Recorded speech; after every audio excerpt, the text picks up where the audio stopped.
Hello and welcome to the New York Empire podcast presented by Greatest Ultimate Bag. I'm Dan Hilton. He's Matt Pippin Auletta. The Empire are 4-3 after a 16-14 loss to the DC Breeze. And while we will be talking about the game, feels like the big picture, Pippin, for this season is that the Empire's chances at another title, and you and I were talking about this beforehand, due to all the players missing last week and those missing this week against Philadelphia, the glass still was very half full of, this being that the Empire are expanding their roster. It's deeper than it's been in years. They're looking at some new pieces, and they still have the ability to get hot at the right time. And in all honesty, it is difficult to extrapolate much out of these recent Empire 3-3 in the last 6 games than the fact that, yes, the Empire are not the all-conquering dominating force that we've seen, but we've known that now for basically since the start of the season when Montreal gave the Empire the fight that they did. And it's difficult to glean much from that, but we're going to try our best. Yeah, they lost 2 in a row to Boston, to DC, the other rivals at the top of the division here. But I really don't have many bad things to say about the way the game went. If anything, it almost, as a fan, it stinks. And I'm sure as a player on the team, you want to win those games. It stinks they lost, but their playoff standing is fine. And you got to see a few other people, give them a shot, see how it went. And, you're missing so many good players, both on offense and defense. I mean, you're missing Jeff Holm, Elliot Chartok, both Drosts, the all-time leaders in blocks. You're missing Josue Aloro. He's on the sideline, not playing. You shift John Randolph. You shift Ethan Fortin. There's just shifting all over the place. Everything. Oh, no Brenton Tan. There's so much in flux. Never mind the previous MVPs you're missing from a season ago. Like the fact that you only lost by 2 to a DC Breeze team that's pretty decent when you had a bunch of boneheaded mistakes like turfs and some bad end of quarter plays. Like it almost feels like a win. It's like it's a moral victory, even if the team isn't going to look at it like that. Like as an outsider, it really feels like, okay, you lost. This is fine. They're fine. Yeah, as you said, now DC, they still had to play and win the game, but the excuses are built in for the Empire. They were missing as you started to list them off, and I'll give you the full list through other commitments or injury. It was Elliot Chartok, Bretton Tan, Jeff Holm, both Dross, Keegan, Josue Aloro, Ben Levy, Oscar Kohut, Sam Alston, Bobby Elston, and then Norito is, of course, out for the season. And I always mention we're always thinking of Nori as well and hope that he does well in his recovery with everything he's dealing with surgeries and infections and things like that. So Nori, we're always thinking, yeah. And yet, as you said, with all those absences, I think about those moments in that game where the Empire could have stolen it. The Empire did not play well in the first quarter. That's true. But they did play well enough to stick around in the game. Antoine got those bookends in the second to make it 6-5 and bring the Empire back within 1.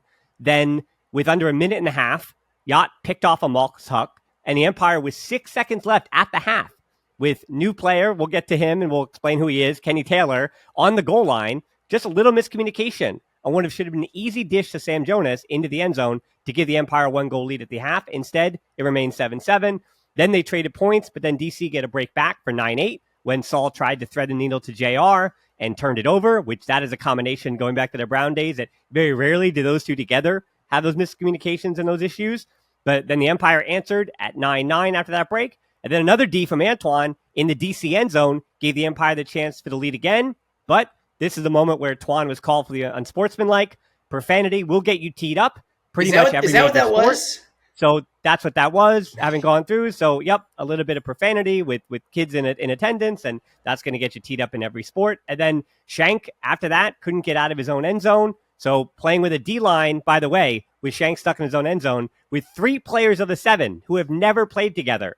Angelo Olchese making his season debut, and Caleb Seaman playing in his second UFA game ever. So a huge moment for the Empire with, again, when we're talking about April and Anthony Nunez and Cat Stevens and everyone's kind of put together, all right, big moment against DC. We're stuck in our end zone. Who's on the field? Again, you have 3 of those 7 players, and arguably in the beginning of April, you have 5 of those 7 players that you weren't expecting to have on the field in that moment, but that's where the Empire were. And then that wasn't all. To finish this off, the Empire, they had a chance to get a break, down 14-12 with 7 minutes left. Oliver, then Chartok, floats it a little too high for Yacht. And that disc, I thought it was catchable. And David Bloodgood, who had a terrific game for DC, by the way, in terms of pressure, no stats, as in goals, assists, or blocks, but he was doing, if you watch the game, all those little things that a veteran's supposed to do, 100% completion. But either way, this is his first, I think, mistake of the game, but he doesn't get called for it. So I think he definitely fouls Yacht. And whether or not that disc was completely catchable, I think the foul was egregious enough with how close the disc was that I think the refs kind of missed that one, and I think they got a lot right. So this isn't a knock on the refs. It's just like that was the one missed call of the game, and the Empire couldn't capitalize on it. Instead, DC goes the other way and takes a 3-goal lead with 5.5 minutes remaining on the clock. With the pace that the East Division also seems to play at, 3 goals did feel like it was enough at that point. But, even with 3:45 to go, it was another Empire self-inflicted wound. Matt Labar, one throw away from the end zone, turns it over on the reset to Sam Jonas at 15-13. Could have brought the Empire back within one. And as you know, with 2 minutes left to go, a 1-goal lead is never safe, especially when you got a guy who's 6'7", like Ben Yacht, who's the tallest guy on the field. You could throw him out there late. So, yeah, to me, those are just those moments throughout the game where I'm kind of writing them down in my notebook and saying, I mean, if that went the Empire's way, maybe they steal one. If that went the Empire's way, maybe they steal one. But then, you speak about the things that DC did right. Elliot Benet, Cole Jurek, Thomas Edmonds, all three of them were terrific. And there was 50-50 moments for those three as well, where they won the game for DC, I think even more than the Empire lost it. Yeah, I thought both teams played well on offense for the most part. And then it was just like boneheaded mistakes, which, but for both teams too, they just every once in a while there was a missed throw or a drop. I mean, you don't see Rowan just dropping an easy in cut very often, and and that wasn't even like a outstretched arms drop. It was like right in the breadbasket, and he somehow just kind of got caught up, and then he couldn't reel it in, and quick turn. So there were a few of those by both teams. Weinberg turfed an easy one. There was a few miscues on resets. Like, yeah, I thought both teams played really well, and then they were just like very quick little blips of like, oops, mistake, oops, mistake, oops, mistake. And I think that's why, from the perspective of both teams, I mean, obviously the Breeze won. I'm sure they're happy. But, I don't think there's a lot to really harp on in terms of, oh, this is bad, we need to panic, anything. It's like they're right there for the entire game.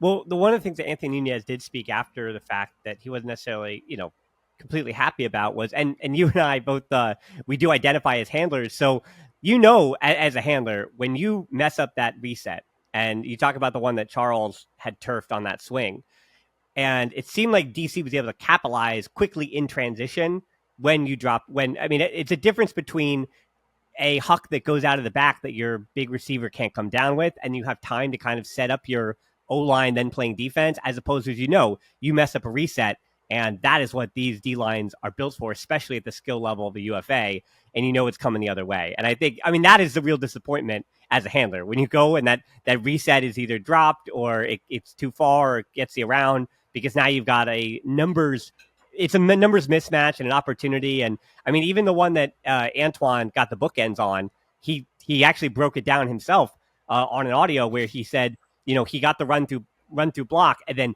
just based on the way that Elliot Benot's body language was, he knew immediately he had to go to the house. And again, because Liam Haberfield just happened to be the closest Empire thrower to that disc, now the Empire are getting one throw into the end zone because of the personnel that is at the disc when it was turned over in that moment. And it's like the Empire, I feel like, 3 occasions that it just quickly the other way. Here comes DC because the Empire made a mistake on a reset.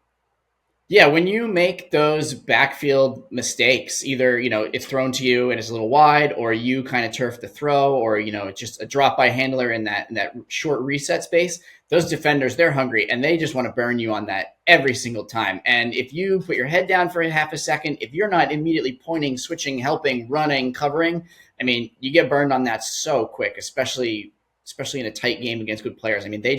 They want to make you pay so fast on that. So you got to be ready for it. Yeah, then the other two, kind of wrapping up this game, the two stats that stick out to me is that the Empire were only 9 of 14 for a season low 64% in the red zone, and they were 2 of 16 on their break chances. And those two stats more than the other tell the story for me. But again, I think those two also tell you that the Empire were operating with a new O-line. JR moving over for the first time, which again is not something that's going to mess up chemistry. If anything, it's supposed to improve chemistry. But new faces on offense a little bit. Jeff Holm missing now for the first time in many weeks. And then on the other side, you're 2 of 16 on break chances, but also you're playing with half of a D line that's completely new and doesn't know each other. So it's one thing to get the break chances, which the Empire had 16 of them, and it's another thing to actually score those break chances with your offense on D line, and you only have so many timeouts. So I think it really put the coaching staff in a difficult space too. And again, I think both those again are excusable to me because of the personnel issues. Yeah, I didn't love how they really stuck to, for most of the game, like a D1, D2 look. That D2, no offense to some of those guys, I mean, they're all decent players, but like as a collective unit, especially with not a lot of experience together, you can't really expect that they are going to get blocks or generate turns against a very good DC team. And then on the flip side, like, are they really going to score on them that easily? If they do have the opportunity and you don't have that many timeouts, like, I think for this game, given the personnel issues, it would have made a lot more sense to basically run your defense and just kind of filter in those other pieces, like one or two at a time at different points, and kind of keep like more of a D1 feel with just like a sub here and there. I think it was asking a lot to let that unit go out and, help win you the game on half, or well, like maybe a third of your defensive possessions. I think, yeah. And they also, they could have brought over Yacht, Jack, or Oliver, just even Ethan and JR. They could have just pulled people a little earlier in the game and probably gotten a break or two here and there as well, just from that. So, yeah, the trickle down of just having to move people and being light on the tried and true workhorses was, it was apparent. I think they could have managed it a little better, but it wasn't horrible. No, and I think, like I said, what is the purpose of the Empire in that game? It's so interesting because when you talk about championship pedigree, the one team that's won the last 2 UFA championships and 3 of the last 4 is, again, the Empire, who kind of has an understanding of we need to be our best at a certain time. And you kind of argument to that would be the learning experiences from these players that may be in the 20, because now we're going to kind of transition to Philly with the same conversation, because looking ahead to Philly is a kind of, you're going to have me go on a long who's who get to know you moment for fans, because of this week's 20 at this point on Wednesday afternoon, 6 of the 20 were not on the opening day roster at all. So I have to take the time to expand my rosters and my broadcasting charts for the game against Toronto. So it is a who's who of this week of fresh or returning faces, because at the moment, the status of, let me take a breath, Connor Russell, Sam Alston, Josue Aloro, they're all still up in the air. Then out, so non-available, Yacht, Saul, JR, Breton, Ryan Drost, Antoine, Oscar Kohut, Keegan, Oliver Chartuck, Aslo Agami Contreras, Sam Jonas, Nori, Bobby Elston, and Ben Levy. I did get through it in one breath, but barely. So who you're going to be introduced to this week, or reintroduced, I should say, the Empire have returning. They made a call. Scott Shue is back again. He already played up in Montreal already. And it's obviously, again, not crazy to hear Scott, because he's been playing, on the team last season, and he knows the Empire and the systems and all those things. Vedant Sachdeva, who attended Rutgers and also played a 5th year at the University of Chicago, played 4 games with Chicago last season, debuted against Montreal this season. So Sachdeva is going to be returning again. He's a D-line cutter. Tej Murphy. This is, I guess, the exciting name, if you will, because the Empire fans don't get introduced to young baby faces very often. So he did make his UFA debut against DC. He is from Princeton Junction, so he has been on Anthony Nunez's radar for quite a while now. He's a 2024 World Juniors Ultimate Championships Open Division player.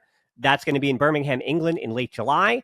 And he's a Carleton College player who was just at Nationals a few weeks ago. He did play 5 points against DC. He pulled 4 times. He's a big kid. Height is definitely part of his package.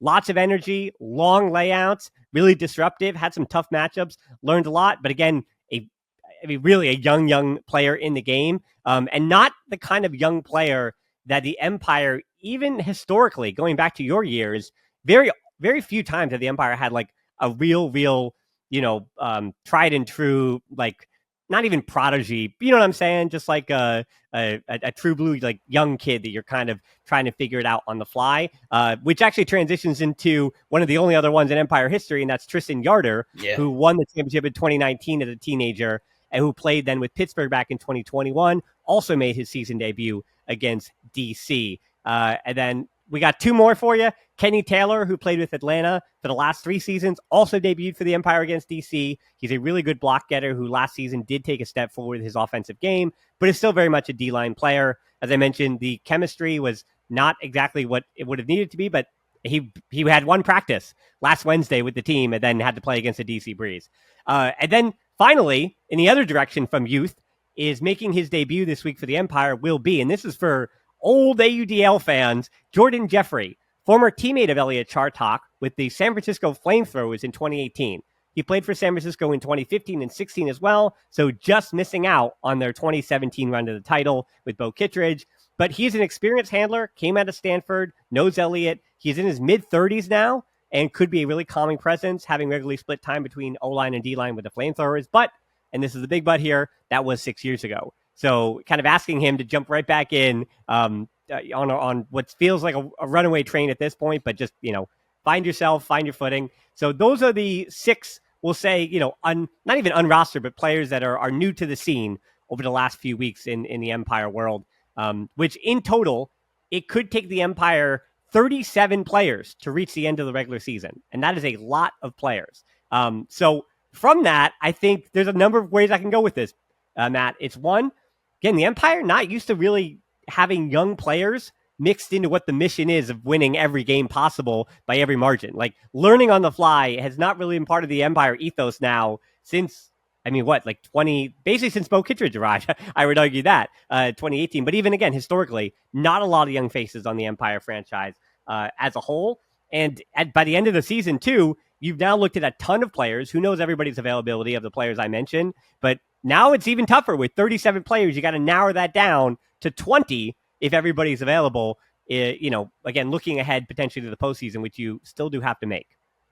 Yeah, even if they were to drop the game to Philly, I wouldn't be too concerned about overall postseason admittance. I think they'll be fine. I don't know. It's interesting. First of all, where's my phone call? I could go play. No, that's fine. I don't need to. Well, the problem is I sent them tape of us in Spring League. Oh, well, that's not really me at my best. That's just kind of moseying around. That's a whole different animal. That's true. Yeah, no. That's okay. I wouldn't want to play without a lot of my friends and former teammates there anyway. Sure. It loses the allure. But yeah, it's going to be a tough ask for the coaches. I mean, it's nice when you can sprinkle in 1 or 2 new players and kind of get a look at them. I mean, and that's the thing with these short seasons where there are only 12, used to be 14 regular season games. It's like, everybody wants to play every game, especially if you're thinking you're going to be in the 20 most weeks. But, you kind of have to understand, sometimes you have to sit out one game so that the coach can get one look at somebody else and see like who's the right option for, teams with playoff aspirations and, a championship run. So, that's always a little tough for people to kind of wrap their head around. Here, you have an abundance of, hey, everybody go play and we'll see what sticks. I don't know. I feel like Philly probably has an edge in this game, given all that we just talked about. That's all I got on that. I'd almost be shocked if Philly didn't win. Yeah, I mean, it's at Philly. And as you mentioned, on the other side of things, Philly pretty much has all of their big names. Greg Martin, Campanella, Trefillis, Pollard, Alex Thorne, Ryan. Scott Heyman is back from Pittsburgh. Mott, Paul Owens, Nardelli, Whitmer, Suvorov. I mean, they're tough. I mean, and it's interesting because Philly, they kind of did a little bit of a Philly, like cold birds last weekend against Boston. So it's tough because, Philly, it's the same faces and names, and they're either hot birds or cold birds, and that's not changing. I mean, their record is still 1-5. New York is 4-3, Montreal is 2-3, and Toronto is 1-5. And so the Empire, as you mentioned, I'm not sweating too much because you win 3 of your last 5. that guarantees you the playoff spot. But even winning these next two against Philly and Toronto, that basically puts you not only in the best spot, but it basically means that you're going to qualify.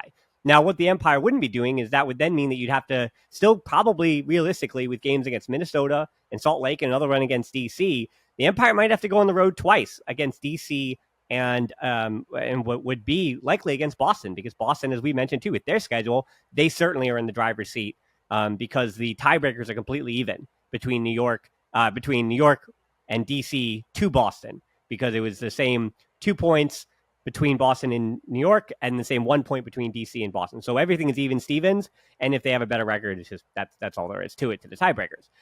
So yeah, I mean the East Division might run through Boston, but just can you speak to, now you've been on both sides of this, especially in 2018, where you felt like, or 2017 even, when you always felt like you were pushing, when you felt like, you had to, if you were going to get there, you had to go through everybody else.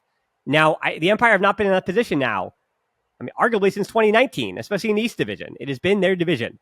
But is there something to be said, or is this just a lot of hot air, you think, from JR, who talked to Evan Lepler this week, about saying, hey, you don't want to lose any game. You don't want, challenges if you don't have to have them. But something about lighting that fire under you and having to do it in a different way, to grind it out and to feel like it's us against the world finally. And, we're the underdogs. And is there something to that, or is that just a lot of hot air? No, I mean, there is to an extent. I feel like it's probably hard for them to feel like underdogs truly, like top to bottom, because they have had so much success the last few years. It was a little different for us when DC was beating up on us a few seasons in a row and we couldn't get past Toronto. It's like we truly did feel like underdogs, even though we knew we were just as good, if not better than them. And, yeah, there was extra motivation there. There was some fire.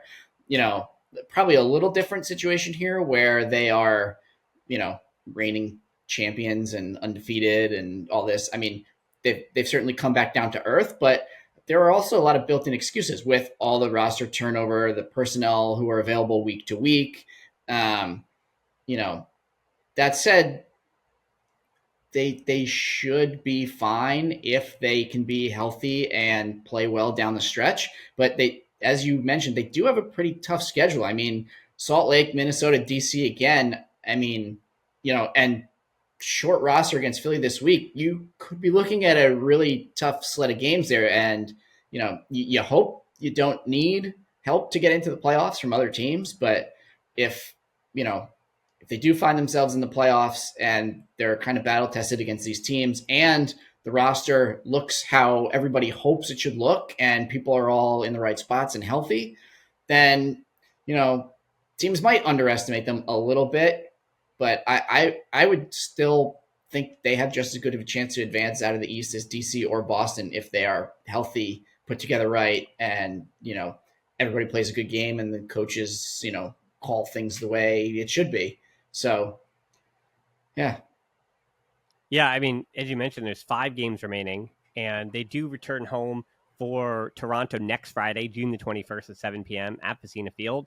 And then it's 1 p.m. when the lights are going to get brightest again the following Saturday, the 29th, against Salt Lake at Trinity Health Stadium up in Hartford. And, you asked me 3 weeks ago, having watched Salt Lake, and they really did feel unbeatable. But then Colorado, who has had up and down weeks as well, Salt Lake was better in that game. They deserved to win that game. And then all of a sudden, here comes Colorado at the last moment, and Alex Atkins goes nuclear. And by the way, I'm not anti-triple spike the first time, obviously, and I am also not anti-triple spike the second time. Why not more? 4 spikes. Who's going to be the first to do 4 spikes? That's...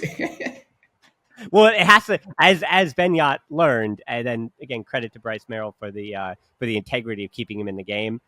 Four spikes has to come at the end of a game because probably you're out.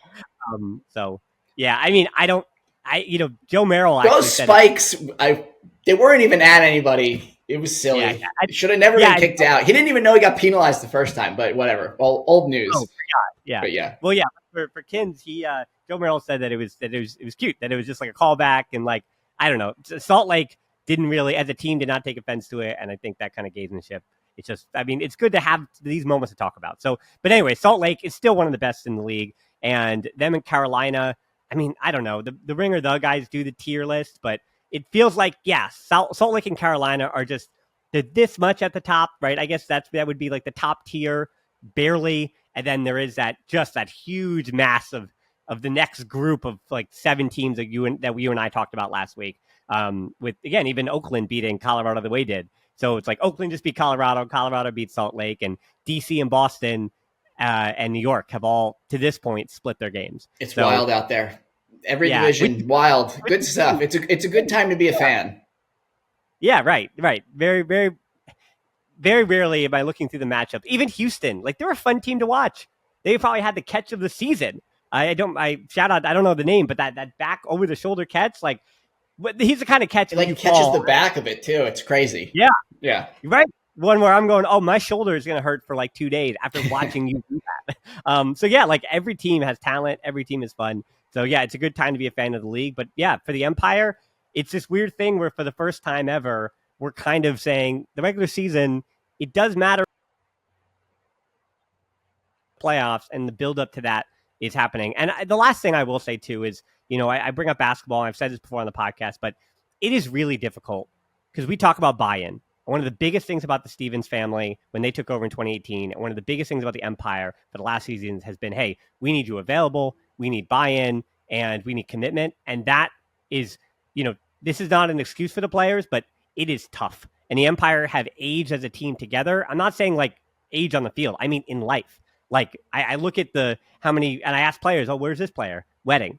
Like players are getting older. When you get in your 30s, warning, if you're younger than that, your friends are getting married. I'm at a wedding this weekend, and I looked at the schedule at the start of the year and was like, oh, thank goodness, there's no Empire game, or they're on the road, I should say, the weekend that I'm at a wedding. And it happens. The older you get, weddings happen, and life happens, and it's a reminder that it is really difficult to keep the same group of players for 3 to 4 seasons available for every single game. It's just really hard to do that. It's hard for commitment. It's hard for your energy levels, and it burns you out. And, so I don't blame anybody for having to take time away. Ryan Oscar saying, hey, Frisbee is not my first priority at this moment this summer. And like, again, he's in his 30s. Like, it's just life happens, and that's okay. So it's really, really hard to do. And a reminder that in every sport, in every whatever, when players are paid millions of dollars, which newsflash, as I mean, I don't know. That window is pretty nice, but I don't think, players are not paid millions just yet. But, it's just a reminder that, even for the teams in the NBA or the NFL that are paid millions of dollars, it's really hard. 3 or 4 years, you feel like, a dynasty or a championship caliber team has run their course. So it is really difficult. But it does no way mean that the Empire has fallen or anything like that. Like, franchises recoup and they figure things out, especially when you have a place like New York City that players do wind up being a transplant for. Yeah. I would just like to say that I definitely did not make millions of dollars in case anyone was confused. My yard is a little woodsy and it's nice, but it's currently overrun with mosquitoes that I'm really struggling with. So if I had, millions of dollars, maybe I would figure out a way to deal with them, but no. Yeah, unfortunately, there's no financial incentives for making the top 10. I wish there was like a Sports Center top 10 incentive or the play of the week incentive. Or something I was on. Sorry to interrupt. I was on Sports Center top 10 once. Yeah. Well, which one was that? Was it the one, the catch over the middle?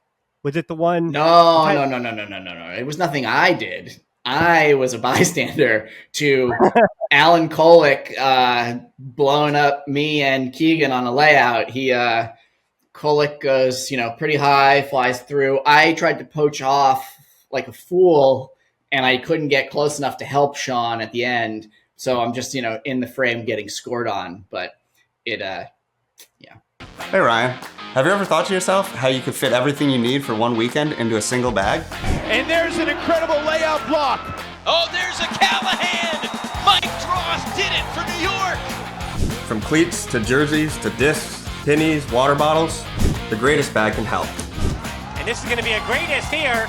This is going to be a Callahan for Ryan Drost. Thanks to Greatest Bag for being a sponsor of the New York Empire. So again, it's going to be the Empire not worrying about DC until the end of the season, but with Philadelphia, 6 p.m., so not 7 p.m., 6 p.m. on Saturday. You can check that out on watchufa.tv or head down to Philly for that one. And then it's back to Joseph F. Facina Field, 7 p.m., June the 21st. That's Friday night. That's the last one at Facina Field this season, because then 1 p.m. the following Saturday, the 29th, against Salt Lake at Trinity Health Stadium up in Hartford. So, of course, for Pippin, myself, and the whole Empire family, we'll see you there. One final thought, too. I just realized that last game against DC could almost be another playoff game for Empire if they really are hanging on in the balance for that last playoff spot. If maybe Montreal or somebody, takes care of their easier games and Empire struggles during this pretty tough stretch. So that could be a really, really tough slate. You might have to see DC twice in basically playoff games, and then whoever, could be a tough run. Well, I already did the outro, so now you have to do the outro and say goodbye. It's me, Matt Pippin, Auletta, Dan Hilton. Thanks for tuning in. We'll see you soon.